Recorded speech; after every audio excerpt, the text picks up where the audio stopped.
नमस्ते।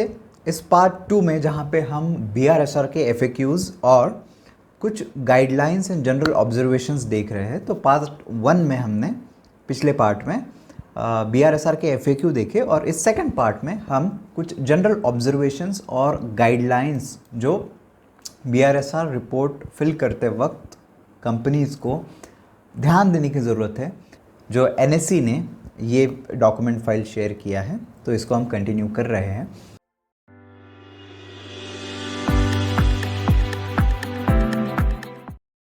तो सबसे पहले ये जनरल ऑब्जर्वेशंस क्यों शेयर किए गए हैं, तो ये पहले हम देखते हैं कि इसकी रिक्वायरमेंट क्या थी और अकॉर्डिंगली फिर हम इसके जो भी सजेशंस शेयर किए हैं उनको वन बाय वन हम देखेंगे। ये ऑब्जर्वेशंस बेस्ड है BRSR submission for financial year 2022-23 जो प्रीवियस फाइनेंशियल ईयर था। और इस साल जब 2023-24 के रिपोर्ट्स सबमिट हो रहे हैं तो hopefully by end of the next year, so hopefully next April या मई में हम इसी तरीके का कुछ अपडेटेड गाइडलाइंस डॉक्यूमेंट नेक्स्ट साल भी देख पाएंगे। But till now it's good to observe what kind of changes are there. तो इसकी ज़रूरत इसलिए है in order to have consistent, comparable and useful information available to the investors and to provide guidance to the listed companies with respect to filing of disclosure requirements for BRSR. The disclosure made by the listed companies with the exchange for financial year 22-23 has been reviewed, and the principal areas of BRSR submission and general observation pertaining to the submission received by the exchange have been discussed hereunder. There are a number of variations and lack of uniformity notice and disclosures made under the BRSR submission made by the listed companies. So below are the observations on BRSR submission along with the specificity on what companies must disclose and what will produce more useful information for the investors. तो यहाँ पे section ABC के लिए general disclosures, management and process disclosure and principle 1, तो इसमें से कुछ हम डायरेक्टली रिपोर्ट में जाके या एनेक्सर 2 में जाके भी देखेंगे कि क्या एग्जैक्टली वहाँ पे रिक्वायर्ड है, क्या एक्सपेक्टेड है और क्या कंपनीज ने यहाँ पे रिपोर्ट किया है। So let's start with first. It may be noted that BRSR format requires companies to provide yes or no response to set of questions on policy formulation across 9 principles. However, some companies have either not disclosed the information in the prescribed format or not provided mapping of answers to questions under BRSR format with their sustainability report. Applicable in case of sustainability report is published. ठीक है, तो यहाँ पे आप देखोगे कि BRSR format में जहाँ पे ये आप एनेक्सर अभी स्क्रीन पे देख पा रहे हो, सेक्शन बी में जहाँ पे हम बात करते हैं, यहाँ पे आप देख सकते हो सेक्शन बी में मैनेजमेंट एंड प्रोसेस डिस्क्लोजर में यहाँ पे 9 जो पॉलिसीज़ है NGRBC प्रिंसिपल्स की, और यहाँ पे पॉलिसी एंड मैनेजमेंट प्रोसेस है या गवर्नेंस एंड लीडरशिप ओवरसाइट है। तो इसके आगे उनको कहाँ पे उनका मैपिंग है, पॉलिसी है या नहीं है, ये उनको मैप करना है। So they have to do it. और ये भी आप यहाँ पे नेक्स्ट टेबल भी यहाँ पे देख पा रहे हो। तो उनका जो रिकमेंडेशन है, they have to provide the details yes और no response to set of questions, आप यहाँ पे देख पा रहे हो, और उसका जो डिटेल्स है उनको यहाँ पे देना है। ठीक है, तो ये बहुत सारी कंपनीज ने नहीं किया है। और इस एनालिसिस के लिए मैंने यहाँ पे एक कंपनी, रैंडमली एक कंपनी मैंने यहाँ पे उठाई है जिसका नाम आप देख पा रहे हो अभी स्क्रीन पे, ठीक है, TVS। तो इस ऑर्गेनाइजेशन का ये रहा रिपोर्ट लास्ट फाइनेंशियल ईयर का, जस्ट मैं आपको स्क्रीन पे दिखाता हूँ 2022-23, और ये रहा रिपोर्ट 2023-24। तो इन दोनों का रिपोर्ट मैंने यहाँ पे NSE के वेबसाइट से यहाँ पे मैं देख पा रहा हूँ। और अगर आपका ये क्वेश्चन है कि ये रिपोर्ट कैसे एक्सेस करें, तो इसका एक सेपरेट वीडियो ऑलरेडी अवेलेबल है जो यहाँ से आप क्लिक करके देख सकते हो। तो होपफुली हम क्या करेंगे, 2022-23 का जो रिपोर्ट था यहाँ पे भी देखेंगे, और जहाँ पर पॉसिबल हो तो लेटेस्ट ईयर का भी देखेंगे, जहाँ पे अगर हमें कुछ मिसमैच मिलता है तो। ठीक है, और ये रहा annexure for your general information. ठीक है, तो लेट्स स्टार्ट विथ, ये आपने देख लिया। ठीक है, तो ये उनके रिपोर्ट में हम देखते हैं कि कहाँ पे डिटेल्स यहाँ पे दिखाए गए हैं। ठीक है, तो एज़ पर पॉलिसी, तो यहाँ पे आप देखोगे सेक्शन ए का जो एनेक्सर है सेक्शन ए का जो डिटेल्स है। Section B management and process disclosure, यहाँ पे यस और नो यहाँ पे आप देख पा रहे हो, और बाकी भी डिटेल्स आगे दी गई है, तो बहुत सारी जगह पे एप्लीकेबल नहीं है। इस तरीके से यहाँ पे ये रिपोर्ट किया गया है। ठीक है, तो आगे बढ़ते हैं। With regard to providing the links of the policies under BRSR format wherever applicable, some companies only provided link of their website and not specific document link. ठीक है, तो जहाँ पे भी पॉलिसीज़ आपको यहाँ पे मेंशन करने थे, ठीक है, कि जो भी आपके पॉलिसी है यहाँ पे, तो यस इन्होंने कर दिया। ठीक है, वेदर यू हैव पॉलिसी और नॉट, ओके, और यहाँ पे इन्होंने यहाँ पे ये किया है कि policies of the link are available on the website, तो वेबसाइट पे जाके आप सर्च करो। But what BRSR is mandating, not specific document link, so they have to provide the specific document link, और ये हम देख रहे हैं लेटेस्ट रिपोर्ट 2023-24 को। ठीक है, तो बहुत सारे कंपनीज ने अभी भी ये इनकॉर्पोरेट नहीं किया है, आप ये देख पा रहे हो। In case of turnover rate for permanent employees and workers, companies have provided an overall turnover rate instead of actual turnover rate for individual category। और कहीं पे अगर आपको ऐसा कुछ डाउट हो, कुछ अगर चीज़ें नहीं मिल रही है, तो आप इस तरीके से सर्च में जाके भी देख सकते हो। टर्नओवर रेट जो है वो सेक्शन ए में आएगा, question number 22। I hope as you can see on the screen. So turnover rate for permanent employees and workers, ये एम्प्लॉयज़ एंड वर्कर्स का अलग अलग यहाँ पे दिया गया है। इंडिविजुअल कैटेगरी यहाँ पे देना था, तो इस कंपनी ने दिया है। If the company has had differently able people and workers, detail for the same shall be provided। तो ये टर्नओवर रेट जो है, अगर डिफरेंटली एबल कैंडिडेट वहाँ पे है तो उनका भी डिटेल अलग से इनको देना है। तो we don't know, let's see. तो यहाँ पे डिफरेंटली एबल एम्प्लॉई यहाँ पे एक ही है पूरे ऑर्गेनाइजेशन में। ठीक है, so hopefully if it is there then turnover rate भी उनको वो देना पड़ेगा। सो यहाँ पे तो एक ही है। Companies have not provide details like breakup of contract workers, enrol, breakup of employees और वर्कर्स, और breakup of permanent non permanent employees, तो ये भी उनको टर्नओवर रेट में देना है। For product and services sold by company accounting for 90% of the companies turnover, company shall provide bifurcation based on various product and various NIC codes, and the total shall not exceed 100%. This is very basic. Principle 2 के लिए आप देखोगे, for point 1 some companies have disclosed absolute values instead of percentage as required in percentage of R&D and capital expenditure investment.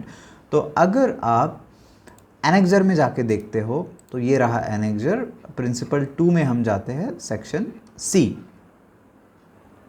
ठीक है, तो जैसे आप screen पे देख पा रहे हो, तो यहाँ पर देते वक्त ही इन्होंने परसेंटेज ऑफ R&D लिखा है, तो यहाँ पे एब्सोल्यूट वैल्यू लिखने की कोई ज़रूरत है नहीं, बट फिर भी कुछ कंपनीज़ ने एब्सोल्यूट वैल्यू लिखी होगी and that's why they have provided it. तो या इस रिपोर्ट में भी हम जाके देखते हैं सेक्शन C प्रिंसिपल 2। तो यहाँ पे इनके रिपोर्ट में आप देख पा रहे हो इट इज़ इन परसेंटेज, तो दैट इज़ गुड।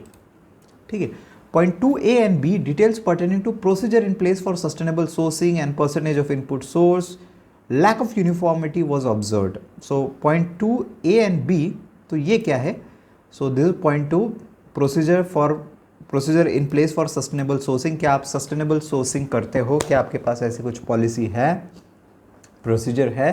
तो अगर यस आंसर किया है तो percentage of input source sustainably, अगर नो है तो नॉट एप्लीकेबल आप लिख सकते हो, but in you have to improve on this. ठीक है, point 3 details of processes in place to safety reclaim products for reusing, recycling and disposing at the end of life. Companies must mandatorily provide this information and if the same is not applicable for the company, the reason for the same shawl be provided. तो इस case में point 3 की अगर आप बात करते हो तो लेट्स गो बैक, और ये पॉइंट 3 है, यहाँ पे इन्होंने डिटेल दिया है। और एनेक्जर में ये किस तरीके से दिया गया है, describe the process in place for safety for safely reclaim your products. ठीक है, तो एक्सटेंडेड प्रोड्यूसर रिस्पॉन्सिबिलिटी की तरफ हम यहाँ पे जा रहे हैं, वेदर इट इज़ यस और नो, आपके पास एप्लीकेबल है या नहीं है। तो जिनको भी एप्लीकेबल है तो वो और डिटेल उनको यहाँ पे देना है। प्रिंसिपल 3 की बात करते हैं। Lack of uniformity was observe between disclosures made under measure of wellbeing of employees और workers and the disclosures made under the employees and workers. Including differently abled. General disclosure point 21 A and B, तो general disclosure मतलब section A की हम बात कर रहे हैं। If there is still any differences the reason for differences should be provided in add notes. ठीक है, तो हम सेक्शन ए में जाते हैं। Yes, 21 A and B. तो अगर आप यहाँ पे पार्टिसिपेशन और इंक्लूजन और रिप्रेजेंटेशन ऑफ वेमेन अगर देखते हो तो यहाँ पे A is a total number and B is a number and percentage of female. तो यहाँ पे लेट्स से टोटल 10 है, out of 10 two board of director of women, so 20% are women participation. तो इस तरीके से इनको डिटेल देना है। तो बहुत सारी जगह पे ये यूनिफॉर्मिटी नहीं है। मैटरनिटी बेनिफिट यहाँ पे सिंपली ये कहा गया है कि अगर मैटरनिटी बेनिफिट आप मेजर कर रहे हो तो that percentage should be with respect to female employees, और अगर पैटर्निटी आप फॉलो कर रहे हो बेनिफिट तो that should be with paternity benefit. और ये यहाँ पे इस तरीके से ये डिटेल्ड मेंशन किए गए हैं, ऐसे इस तरीके से ये रिकॉर्ड होते हैं जो हम प्रिंसिपल 3 की बात कर रहे हैं। ठीक है, तो प्रिंसिपल 3 में यहाँ पे आप देख पा रहे हो maternity benefit, paternity benefit, number of workers covered by these benefits, तो ये यहाँ पे आपको देना है। ठीक है, employees and workers A and B. So let's move ahead. It was observed that some companies have carried out assessment for the year, but details for corrective actions were not provided in relevant section, that is under point 15. तो point 15 क्या है? Let's look at it. So provide details of any corrective action taken or underway to address safety related incidents and on significant risk or concerns arising for assessment of health and safety practices and working conditions. तो let's see कि इन्होंने principal 3 का जो ये point है इसके बारे में कैसे डिस्क्लोज किया है। प्रिंसिपल 3 और ये हमारा पॉइंट था पॉइंट 15, प्रिंसिपल 3 पॉइंट 15। ठीक है, तो स्क्रीन पे आप देख पा रहे हो point 15, it is about corrective action to address safety related incidents और सिग्निफिकेंट रिस्क। तो यहाँ पे इन्होंने देखिए डिटेल यहाँ पे प्रोवाइड किया है। Audit system, internal external audits है, कैसे उसको चेक कर रहे हैं, मंथली रिव्यू मीटिंग्स है। So there are some of the corrective measures that organisation has. Companies are required to disclose skill upgradation training provided to employees and workers, whether permanent or non-permanent. It was observed that companies have provided the said disclosure only for permanent employees and not included non-permanent employees and workers under skill upgradation data. तो जहाँ पे इन्होंने skill upgradation details fill करने थे, जैसे आप screen पे देखोगे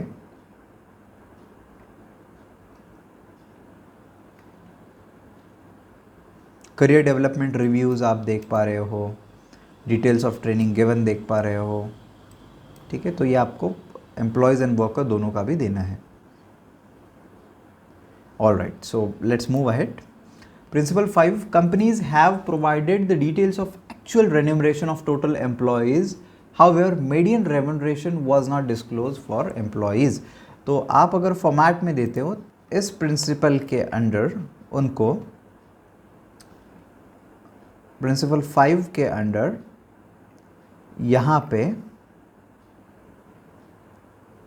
details of remuneration, salary, wage, तो यहाँ पे मीडियन रेम्यूनरेशन भी आपको शेयर करना है। अगर आप नहीं करते हो तो it will not give correct picture. ठीक है, तो ये प्रिंसिपल 5 में एक मेजर कंसर्न था। प्रिंसिपल 6 में हम देखते हैं, प्रिंसिपल 6 इज़ अबाउट, पहले मैं आपको दिखाता हूँ और फिर हम देखते हैं। ठीक है, तो principle 6 is it's about the environment.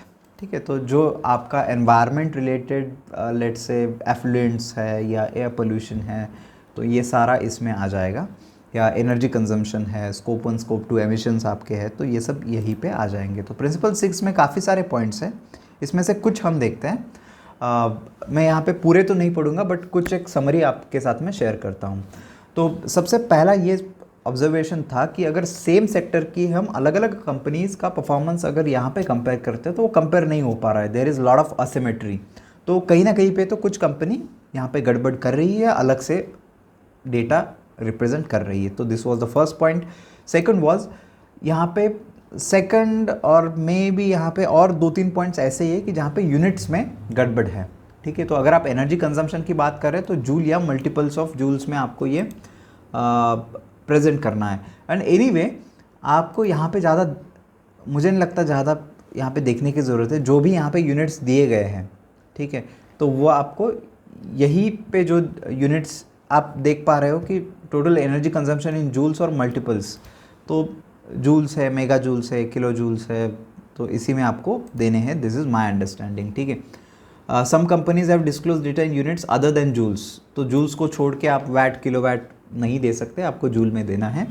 Companies disclose the data on energy consumption, however fail to precisely disclose the measurement units in the following format। तो XBRL फॉर्मेट में जो आपका डेटा जाता है तो वहाँ पे भी आपका यूनिट सेम होना चाहिए। ठीक है, PAT that is performance achieve and trade schemes के लिए जो डेटा डिस्क्लोजर जाना होता है, तो उसमें भी कुछ कंपनी में डिटेल दिया है वेदर दे आर एप्लीकेबल और नॉट एप्लीकेबल। तो अगर आप एप्लीकेबल नहीं हो तो नॉट एप्लीकेबल यहाँ पे आप कर सकते हो। For applicability of total energy consumption, energy intensity, scope 1, scope 2, companies should select yes, no based on their applicability. If yes, needs to select the applicable unit from the drop down. तो totally अगर environment के related हम बात करते हैं तो जो भी emissions है तो यहाँ पे uniformity नहीं है in a sense measurement and आपका जो रिप्रेजेंटेशन है मे बी यूनिट्स है या फिर आप उसको जिस तरीके से जो भी चीज़ें आपको कैप्चर करनी है वो कर रहे हो नहीं कर रहे हो। फॉर एग्जांपल यहाँ पे सेक्टर वाइज उन्होंने काफ़ी डिटेल्स दी है, तो आपके सेक्टर वाइज आप यहाँ पे देख सकते हो। फॉर एग्जांपल यहाँ पे अगेन यूनिट का है कि आप अगर वाटर रिलेटेड डिस्क्लोजर कर रहे हो तो आप इसको प्रॉपरली आप रिप्रेजेंट कीजिए। सो अगर आप कंज्यूमर ड्यूरेबल और ऑयल गैस है तो आप क्या प्रॉपरली कैप्चर कर रहे हो क्या नहीं कर रहे हो, तो ये यहाँ पे सेक्टर वाइज दिया है। Construction material, cement, power, FMCG, not provided adequate justification in total waste generated और टोटल वेस्ट रिकवर्ड। तो इस तरीके से आप ऑब्जर्वेशन आपके सेक्टर के अकॉर्डिंग, आपकी कंपनी के अकॉर्डिंग आप देख सकते हो। Now come to principle 9 which is, पहले मैं आपको ये प्रिंसिपल दिखा देता हूँ। तो आप सोचोगे कि बीच में प्रिंसिपल का अभी इतना कुछ नहीं दिखा है, 7-8 मिसिंग है इसमें। डायरेक्टली प्रिंसिपल 9 को हम जाते हैं और आप अभी स्क्रीन पे देखोगे principle 9। So it's about providing value to the customers in a responsible manner. तो जनरली यहाँ पे आता है पॉइंट जहाँ पे आप कस्टमर की कंप्लेंट्स हैं या उनको आप कैसे इफेक्टिवली सर्विस प्रोवाइड करते हो, तो ये सारी चीज़ें आती है। For information related to data breaches, companies have provided reference related to general complaints which do not pertain to data breach. तो इनका ये इशू है कि आपने डेटा ब्रीच के रिलेटेड इन्फॉर्मेशन यहाँ पे नहीं दी गई है। तो डेटा ब्रीच का यहाँ पे आप पॉइंट देख सकते हो। डज एंटिटी ऑफ फ्रेमवर्क और पॉलिसी ऑन साइबर सिक्योरिटी और risk related to data privacy है नहीं है, आपको डिटेल्स देना है। एंड पॉइंट नंबर 7 आप देखते हो, provide the following information relating to data breaches, number of instances, percentage of data breach and impact if any. तो इसका सेटिस्फैक्ट्री रिपोर्ट BRSR में नहीं रिसीव हुआ था। And companies for industry such as consumer durables and metal and mining have not recorded any complaint regarding irresponsible advertising, delivery of essential services, unfair trade practices. ठीक है, तो आपको यहाँ पे ये डेटा आपने प्रॉपरली यहाँ पे मेंशन नहीं किया है। एक बार हम जो कंपनी का हम डिटेल्स देख रहे हैं तो इनका भी हम ये एक बार देख लेते हैं कि क्या इन्होंने प्रोवाइड किया है। ठीक है, तो प्रिंसिपल 8 यहाँ पे हो गया, प्रिंसिपल 9 आप स्क्रीन पे देख पा रहे हो। Customer complaints total nil, recalls nil, policy framework yes, और डेटा ब्रीच का आप देख पा रहे हो इट्स नील ओवर हेयर। तो इट्स नॉट रिक्वायर्ड कि हर एक डिटेल आपके कंपनी के लिए हो, but it's good to understand एक ओवरऑल रिपोर्टिंग किस तरीके से हो रही है। और लास्ट का जो इम्पोर्टेंट नोट यहाँ पे दिया गया है, the listed companies must carefully consider the above points while submitting BRSR XBRL utility. Further, the companies are advised to ensure there are no deviations in the submission made in XBRL and PDF. तो दोनों report का जो data है वो same होना चाहिए principally, right. तो companies को यहाँ पे ये एडवाइस किया गया है कि आप ये बहुत ही स्ट्रिक्टली देखिए कि ये दोनों सेम ही है, कुछ अलग डेटा आपका गलती से भी नहीं जा रहा है। तो कुछ हम इलिस्ट्रेशन से ये समझने की कोशिश करते हैं। जैसे कि पहला आप देख रहे हो कि listed entities have mention overall turnover rate instead of actual turnover in the following screenshot. तो यहाँ पे ये प्रॉपरली मेंशन नहीं किया गया है। और क्या ये डेटा सेम ही दिखाया गया है? लेट्स 8 नो, ठीक है, दैट्स फाइन। तो टर्नओवर रेट प्रॉपरली यहाँ पे दिखाया नहीं गया है, this is one. Second, company has disclosed zero energy consumption from renewable sources in the first table and reported 2,21,405.21 gigajoules in another table. आप इस सेकंड पॉइंट में देख पा रहे हो कि रिन्यूएबल एनर्जी सोर्सेज से जो जनरेशन है यहाँ पे ज़ीरो है, बट नीचे उन्होंने रिन्यूएबल एनर्जी सोर्सेज से जो एनर्जी रिसीव हुई है तो यहाँ पे लिखा है। तो ये डिस्क्रिपेंसी है। Total employee count reporting general disclosure does not match with total employee reported under training given to employees. तो यहाँ पे कुछ ना कुछ गलती है कि टोटल एम्प्लॉयज़ और वर्कर की अगर हम बात करते हैं तो यहाँ पे नंबर अलग है और यहाँ पे नंबर अलग है, तो कुछ ना कुछ मिस रिप्रेजेंटेशन यहाँ पे हुआ है। Total waste recovered and dispose is more than the waste generated. तो आपका वेस्ट जो भी आपने रिकवर किया है तो वो आपके वेस्ट जनरेटेड से ज़्यादा कैसे हो सकता है? तो this was one question. Then entity has provided training to total work on skill upgradation more than the total strength and still the number shows 100% and vice versa. So कुछ यहाँ पे टेक्निकल डिटेल्स है, basic conceptual details है जो आपको यहाँ पे ध्यान रखने की ज़रूरत है। तो this is in short, this is last page. और आई होप इस वीडियो देख के आपको कुछ एक बेसिक अंडरस्टैंडिंग मिली होगी कि कैसे प्रॉपर एक रिप्रेजेंटेशन BRSR का होना चाहिए। अगर आपको ये वीडियो अच्छा लगा तो प्लीज़ लाइक करें, कमेंट करें, शेयर करें, और ऐसे ही वीडियो आपके फीड में आने के लिए प्लीज़ सब्सक्राइब करें। और इसके साथ साथ हम एक मेंबरशिप कम्युनिटी डेवलप कर रहे हैं, तो please contribute, please join as a paid member, और ये सारे बेनिफिट्स आप इसमें पा सकते हो। आपके वैल्यूबल टाइम के लिए बहुत बहुत धन्यवाद। मिलते हैं नेक्स्ट वीडियो में। Thank you.